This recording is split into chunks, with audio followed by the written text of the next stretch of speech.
আসসালামু আলাইকুম রহমতুল্লাহি ওবরাকাতু। টেকনিক ইজি এডুকেশনের আজকের ক্লাস থেকে তোমাদের সবাইকে জানাচ্ছি অনেক অনেক শুভেচ্ছা অভিনন্দন। আশা করছি মহান রব্বুল আলমিনের অশেষ রহমতে তোমরা সকলে ভালো আছো, সুস্থ আছো। আমরাও আলহামদুলিল্লাহ ভালো আছি। আমরা আজ কথা বলবো চট্টগ্রাম বোর্ড 2025-এর একটা গুরুত্বপূর্ণ সৃজনশীল প্রশ্ন নিয়ে। আমরা এখানে উদ্দীপকটা দেখতে পাচ্ছি ক ও খ বান্ধবী। ক ও খ বান্ধবী, তাদের সন্তান একই বিদ্যালয়ের শিক্ষার্থী। মানে দুই বান্ধবী, তাদের সন্তান একই বিদ্যালয়ে পড়াশোনা করে। উভয়ে দৈনিক তাদের সন্তানদের বিদ্যালয়ে পৌঁছে দিয়ে অভিভাবক কক্ষে অবস্থান করেন। ক অন্যান্যদের দোষ ত্রুটি নিয়ে আলোচনা করতে খুব স্বাচ্ছন্দ্য বোধ করেন। অপরদিকে বিদ্যালয়ের একজন প্রাক্তন ছাত্রের বিসিএস পরীক্ষায় উত্তীর্ণ হওয়া প্রসঙ্গে আলোচনা এলে খ মুখটি মলিন করে ফেলেন এবং মন্তব্য করেন, ছেলেটি বিসিএস উত্তীর্ণ হলে কি হবে, সে জীবনে উন্নতি করতে পারবে না। আমরা দেখতে পেয়েছি উদ্দীপকে দুইজন বান্ধবীকে দুই রকমভাবে চিত্রিত করা হয়েছে। প্রথম বান্ধবীকে চিত্রিত করা হয়েছে যে সে অন্যের দোষ ত্রুটি নিয়ে আলোচনা করতে, সমালোচনা করতে স্বাচ্ছন্দ্য বোধ করে। আমরা দেখতে পাই যে অন্যের দোষ ত্রুটি নিয়ে আলোচনা সমালোচনা করা এটা মূলত গীবতের অন্তর্ভুক্ত। আর খকে চিত্রিত করা হয়েছে একজন শিক্ষার্থী, সে বিসিএস উত্তীর্ণ হলে এটা জানার পরে খ মুখ মলিন করে ফেলে বলেছে যে বিসিএস উত্তীর্ণ হলে কি হবে, সে জীবনে উন্নতি করতে পারবে না। আমরা এখান থেকে হিংসার একটা রেশ পাচ্ছি। তাহলে আমরা এই উদ্দীপক থেকে দুইটা ধারণা পেতে পারি। প্রথম অংশ থেকে গীবতের ধারণা, দ্বিতীয় অংশ থেকে হিংসার ধারণা। আচ্ছা, উদ্দীপকটা আমরা বোঝার চেষ্টা করলাম। এখন আমরা প্রশ্নগুলো দেখব। তাকওয়া কি? তাকওয়া কি, এটা ক নম্বর প্রশ্ন। খ নম্বর প্রশ্ন হলো পবিত্রতা কেন অর্জন করতে হবে ব্যাখ্যা করো। গ নম্বর প্রশ্ন, ক এর আচরণ কিসের শামিল, আখলাকের আলোকে ব্যাখ্যা করো। মানে এটা কোন প্রকার আখলাকের মধ্যে পড়বে ব্যাখ্যা করতে বলেছে। ঘ উদ্দীপকে কোন আচরণটি নেক আমল ধ্বংস করে দেই, খ এর আচরণটি চিহ্নিত করে বিশ্লেষণ করো। আচ্ছা, আমরা এখন চারটা প্রশ্ন নিয়ে তোমাদের সাথে কথা বলবো। প্রশ্নগুলো আমরা পড়লাম। ক হলো তাকওয়া কি। আমরা বলছি আল্লাহ তাআলার ভয়ে যাবতীয় অন্যায়, অত্যাচার ও পাপ কাজ থেকে বিরত থাকাই হলো তাকওয়া। আল্লাহর ভয়ে অন্যায় না করা, পাপ কাজ না করা, যাবতীয় অত্যাচার, অন্যায় এগুলো থেকে বিরত থাকা, এটাকে বলা হয় তাকওয়া। আল্লাহ তাআলার ভয়ে যাবতীয় অন্যায়, অত্যাচার ও পাপ কাজ থেকে বিরত থাকাকেই তাকওয়া বলা হয়। আমাদের এখানে খ নম্বর প্রশ্ন হলো পবিত্রতা কেন অর্জন করতে হবে। আমরা পবিত্রতা অর্জন করি নামাজের জন্য, কোরআন তেলাওয়াতের জন্য, আমাদের শারীরিক পবিত্রতার পাশাপাশি, আমাদের বাহ্যিক পবিত্রতার পাশাপাশি আমরা আমাদের অন্তরকে, আমাদের অভ্যন্তরীণকেও পবিত্র করি। তো পবিত্রতা কেন অর্জন করতে হবে এটা আমাদের কাছে জানতে চাওয়া হয়েছে। আমরা বলছি ঈমানের একটি শর্ত হলো পবিত্রতা। কারণ রাসূলুল্লাহ সাল্লাল্লাহু আলাইহি সাল্লাম বলেছেন কি, যে আত-তুহুরু শাতরুল ঈমান, পবিত্রতা এটা ঈমানের একটা অঙ্গ। সুতরাং ঈমানের একটি শর্ত হলো পবিত্রতা। রাসূলুল্লাহ সাল্লাল্লাহু আলাইহি সাল্লাম বলেন পবিত্রতা ঈমানের অংশ। মাত্র যে হাদিসটা আমি তেলাওয়াত করলাম, অর্থ কোনো মুসলিমের ইবাদত গ্রহণযোগ্য হতে হলে তার দেহ, মন, পোশাক ও সালাতের স্থান সবসময় পবিত্র ও পরিশুদ্ধ হতে হবে। কোনো ব্যক্তির মানে ইবাদত যদি গ্রহণযোগ্য হতে হয়, তার দেহ পবিত্র হতে হবে, তার মন পবিত্র হতে হবে, তার পোশাক পবিত্র হতে হবে, এবং সেখানে যেখানে দাঁড়িয়ে সে সালাত আদায় করছে ওই স্থানও পবিত্র হতে হবে। সালাত আদায়ের সময় যদি শরীর, পোশাক ও সালাতের স্থান নাপাক থাকে, পবিত্র না হয়, তাহলে সালাত শুদ্ধ হয় না। একইভাবে আল কোরআন তেলাওয়াতের জন্য পবিত্র থাকা অপরিহার্য। অপবিত্র অবস্থায় আল কোরআন স্পর্শ করা নিষিদ্ধ। আল্লাহ বলেন লা ইয়ামাসসুহু ইল্লাল মুতাহহারুন, পবিত্রতা অর্জন ব্যতীত কেউ যেন এই কিতাব স্পর্শ না করে। অতএব পবিত্রতা শুধু বাহ্যিক নয়, অন্তরেরও হতে হবে। এটি ঈমানের অপরিহার্য অঙ্গ। মুসলিমের কর্তব্য হলো সবসময় নিজের দেহ, মন ও পরিবেশকে পবিত্র রাখার চেষ্টা করা। তাহলে আমাদের প্রশ্ন ছিল পবিত্রতা কেন অর্জন করতে হবে। আমরা বললাম পবিত্রতা প্রথমত ঈমানের অঙ্গ, ঈমানের জন্য পবিত্রতা শর্ত। দ্বিতীয়, সালাত আদায়ের জন্য, কোরআন তেলাওয়াতের জন্য পবিত্রতা দরকার। কারণ পবিত্রতা ছাড়া সালাত আদায় করা যায় না, পবিত্রতা ছাড়া কোরআন স্পর্শ করা যায় না। আমাদের গ নম্বর প্রশ্ন হলো ক এর আচরণ কিসের শামিল। যে অন্যের দোষ ত্রুটি, অন্যকে নিয়ে আলোচনা করতে স্বাচ্ছন্দ্য বোধ করত, তার আচরণ কিসের শামিল, আখলাকের আলোকে ব্যাখ্যা করো। আমরা বলছি উদ্দীপকে ক এর আচরণ ইসলামী আখলাকের দৃষ্টিতে গীবতের উদাহরণ। উদ্দীপক যখন আমরা পড়েছিলাম তখনও বলে আসছিলাম যেটা গীবতের উদাহরণ হতে পারে। গীবত বলতে কারো অনুপস্থিতিতে, আমরা গীবতের সংজ্ঞাটা উল্লেখ করছি যে কারো অনুপস্থিতিতে তার দোষ, দুর্বলতা বা ব্যক্তিগত বিষয় আলোচনা করা বোঝায়, যা শুনলে সে কষ্ট পাবে। ইসলামে গীবত একটি গুরুতর নৈতিক অপরাধ, কারণ গীবত ব্যক্তি ও সমাজে বিদ্বেষ, হিংসা ও বিভেদ সৃষ্টি করে এবং নৈতিক চরিত্রকে ক্ষতিগ্রস্ত করে। উদ্দীপকে দেখা যায় ক অন্যদের দোষ নিয়ে মন্তব্য করতে স্বাচ্ছন্দ্য বোধ করেন। তিনি মানুষের অনুপস্থিতিতে তাদের দোষ ত্রুটি নিয়ে কথা বলেন।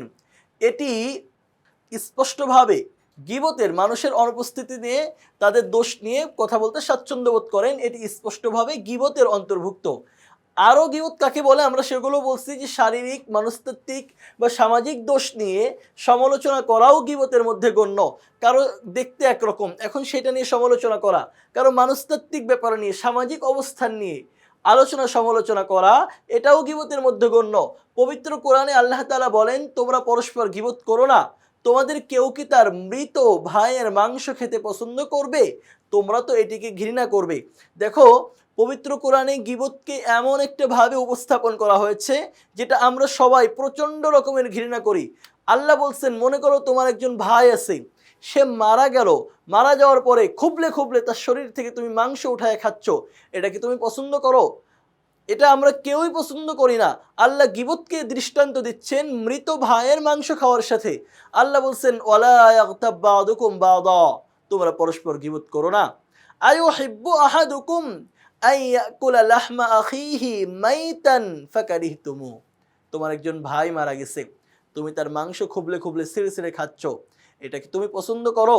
আল্লাহ বলছেন ফাকারিহতুমু, তোমরা অপছন্দ করবে। তার মানে হলো তোমরা গীবতটাও সেম একইভাবে অপছন্দ করবে।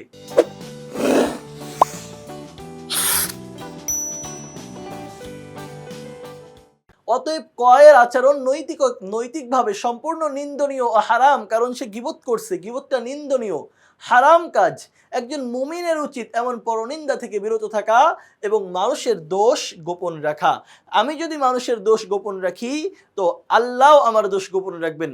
রাসূলুল্লাহ সাল্লাল্লাহু আলাইহি ওয়াসাল্লাম বলেন, মান সাতারা মুসলিমান সাতারাহুল্লাহু ফিদ দুনিয়া ওয়াল আখিরাহ, যে মুসলমান অপর মুসলমানের দোষ গোপন রাখে দুনিয়াতে, আল্লাহ আখিরাতে তার দোষ গোপন রাখবেন। সুতরাং গীবত করা, মানুষের দোষ নিয়ে সমালোচনা করা, কারো দোষ নিয়ে চর্চা করতে স্বাচ্ছন্দ্য বোধ করা, এটা কখনোই মুসলিমের, মুমিনের কাজ হতে পারে না। এটা নৈতিক দিক থেকে খুবই খারাপ একটা ব্যাপার, খারাপ একটা দৃষ্টান্ত। তাহলে আমরা বললাম যে কয়ের আচরণ, যে বিদ্যালয়ে গিয়ে অভিভাবক কক্ষে বসে বসে আরেকজনের দোষ নিয়ে সমালোচনা করতে স্বাচ্ছন্দ্য বোধ করে, আখলাকের আলোকে, ইসলামী আখলাকের দৃষ্টিতে তার কাজটা গীবতের শামিল, এবং গীবতের ভয়াবহতা আমরা তোমাদের সামনে প্রেজেন্ট করলাম। উদ্দীপকে কোন আচরণটি নেক আমল ধ্বংস করে দেই? খ এর আচরণটি চিহ্নিত করে বিশ্লেষণ করো। যেই আমল, যেই আচরণ নেক আমলকে ধ্বংস করে দেই, এইটা মূলত হিংসা। রাসূলুল্লাহ সাল্লাল্লাহু আলাইহি ওয়াসাল্লাম বলছেন, ইয়াকুম ওয়াল হাসাদা ফাইন্নাল হাসাদা ইয়াকুলুল হাসানাতি কামা তাকুলুন নারুল হাতাব। ইয়াকুম ওয়াল হাসাদ, তোমরা হিংসা থেকে বেঁচে থাকো। কেন? ফাইন্নাল হাসাদা ইয়াকুলুল হাসানাতি কামা তাকুলুন নারুল হাতাব, হিংসা মানুষের নেক আমলকে এমনভাবে ধ্বংস করে দেয় যে কাঠ, আগুন কাঠকে জ্বালায় ধ্বংস করে দেয়। উদ্দীপকে ক্ষয়ের আচরণ ইসলামী আখলাকের দৃষ্টিতে হিংসার উদাহরণ আমরা মাত্রই বললাম। হিংসা বলতে অন্যের সাফল্য, উন্নতি বা কল্যাণ দেখে অন্তরে কষ্ট পাওয়া, তার ক্ষতি কামনা করা বোঝায়। আরেকজনের সাফল্য দেখে নিজে সেই সাফল্য অর্জন করতে চাওয়া, আরেকজনের ধনাট্যতা দেখে নিজে সেই ধনাট্যতা অর্জন করতে চাওয়া কোনো সমস্যা না, কিন্তু আরেকজনের ক্ষতি হোক, তার যে ধনাট্যতা আছে, তার যে সাফল্য আছে, এটা ক্ষতি হোক, এরপরে আমার সেটা আসুক, এইটা মূলত হিংসা। আরেকজনের যেটা আছে আমারও সেটা অর্জন হোক, এটা হিংসা না, কিন্তু তারটা ধ্বংস হয়ে যাক, এইটা হলো হিংসা। উন্নতি, সাফল্য, কল্যাণ দেখে অন্তরে কষ্ট পাওয়া, তার ক্ষতি কামনা করা বোঝায়। এটি আখলাকের মারাত্মক ব্যাধি এবং মানুষের নেক আমলকে ধ্বংস করে। হিংসা অন্তরকে কলুষিত করে, ধীরে ধীরে নৈতিকতা ও সৎকর্মের ধ্বংস ঘটায়। ইসলাম হিংসাকে কঠোরভাবে নিষিদ্ধ করেছে। উদ্দীপকে দেখা যায় বিদ্যালয়ের একজন প্রাক্তন ছাত্র বিসিএস পরীক্ষায় উত্তীর্ণ হওয়ার সংবাদ শুনে খ, মুখ মলিন করে অবজ্ঞাসূচক মন্তব্য করে বলেন ছেলেটি জীবনে উন্নতি করতে পারবে না। অন্যের সাফল্য সহ্য করতে না পারা ও নেতিবাচক মন্তব্য করা স্পষ্টভাবে হিংসার বহিঃপ্রকাশ। রাসূলুল্লাহ সাল্লাল্লাহু আলাইহি ওয়াসাল্লাম বলেছেন, ইয়াকুমুল হাসাদা, তোমরা হিংসা থেকে বেঁচে থাকো। কেন? ফাইন্নাল হাসাদা ইয়াকুলুল হাসানাত কামা তাকুলুন নারুল হাতাব। হিংসা আগুনের মতো মানুষের সৎকর্মগুলো গ্রাস করে। আবু দাউদ শরীফের হাদিস। অতএব ক্ষয়ের আচরণ হিংসার শামিল, যা ব্যক্তিগত ও সামাজিকভাবে ক্ষতিকর। একজন মুমিনের কর্তব্য হলো হিংসা পরিত্যাগ করা এবং অন্যের সাফল্যে আনন্দিত হওয়া, যাতে দুনিয়া ও আখিরাতে কল্যাণ লাভ করা সম্ভব হয়।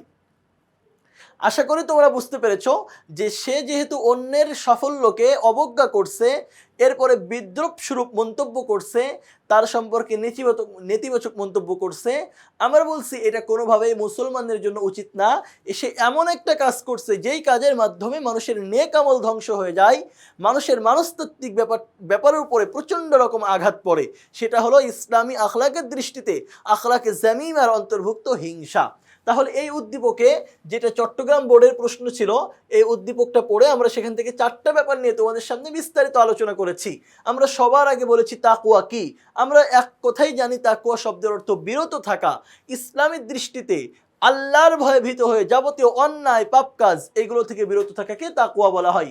পবিত্রতা কেন অর্জন করতে হবে? আমরা পবিত্রকে দুইভাবে উপস্থাপন করেছি। একটা হলো শারীরিক পবিত্রতা, যেটা বাহ্যিক পবিত্রতা, আর একটা হলো অভ্যন্তরীণ পবিত্রতা, যেটা হলো মনের পবিত্রতা। আমরা উভয় পবিত্রতাকে গুরুত্ব দিয়ে বলেছি পবিত্রতা ঈমানের অঙ্গ। পবিত্র না হইলে মানুষের নামাজ হয় না, পবিত্র না হলে কোরআন তেলাওয়াত করা যায় না, স্পর্শ করা যায় না। এরপরে ক এর আচরণ কিসের শামিল? আখলাকের আলোকে ব্যাখ্যা করো। আমরা ক এর আচরণকে, যে অন্যের দোষ ত্রুটি আলোচনা করতে স্বাচ্ছন্দ্য বোধ করে, আমরা তাকে গীবতের মধ্যে অন্তর্ভুক্ত করে গীবতের ভয়াবহতা নিয়ে তোমাদের সামনে আলোচনা করেছি। উদ্দীপকে কোন আচরণটি নেক আমল ধ্বংস করে দেয়, খ এর আচরণ চিহ্নিত করে বিশ্লেষণ করো। আমরা বলেছি যে আচরণ নেক আমল ধ্বংস করে দেয় এই আচরণের নাম হলো হিংসা। ক্ষয়ের মধ্যে হিংসা পাওয়া গেছে। আমরা হিংসার ভয়াবহতা নিয়েও তোমাদের সামনে আলোচনা করেছি। অন্য যে কোনো প্রশ্নে তোমাদের কাছে আসতে পারে, চাইতে পারে তাকওয়া কাকে বলে, ইসলামের দৃষ্টিতে তাকওয়া কি জিনিস, আশা করি আজকের ক্লাস থেকে তোমরা সেটা শিখে লিখতে পারবা। যদি কখনো প্রশ্ন করে পবিত্রতা কেন অর্জন করতে হবে বা পবিত্রতার গুরুত্ব কি, পবিত্রতা অর্জন না করলে কি হয়, এমন যে কোনো প্রশ্নের আনসার তোমরা আজকের ক্লাসের এই প্রশ্ন থেকে করতে পারবা। এরপরে কয়ের আচরণ কিসের শামিল? আমরা গীবত নিয়ে বিস্তারিত আলোচনা করেছি। গীবত কাকে বলে, গীবত কিভাবে হয়, গীবত করলে কি হয়, গীবতের ভয়াবহতা কি, আমরা আলোচনা করেছি। সর্বশেষ আমরা হিংসা নিয়ে আলোচনা করেছি। আমরা বলেছি হিংসা মানুষের মনস্তাত্ত্বিক ব্যাপারের উপরে প্রচণ্ড রকম আঘাত করে, হিংসা মানুষের নেক আমলগুলো ধ্বংস করে দেয়। সুতরাং এই ব্যাপারে যদি যে কোনো প্রশ্নে যে কোনোভাবে আসে, আশা করি তোমরা আনসার করতে পারবা। তোমাদের সবার জন্য অনেক অনেক শুভকামনা থাকবে, অনেক দোয়া থাকবে। পরবর্তী কোনো ক্লাসে দেখা হবে, কথা হবে। সেই পর্যন্ত এখানেই বিদায় নিচ্ছি। আল্লাহ হাফেজ। আসসালামু আলাইকুম ওয়া রাহমাতুল্লাহি ওয়া বারাকাতুহু।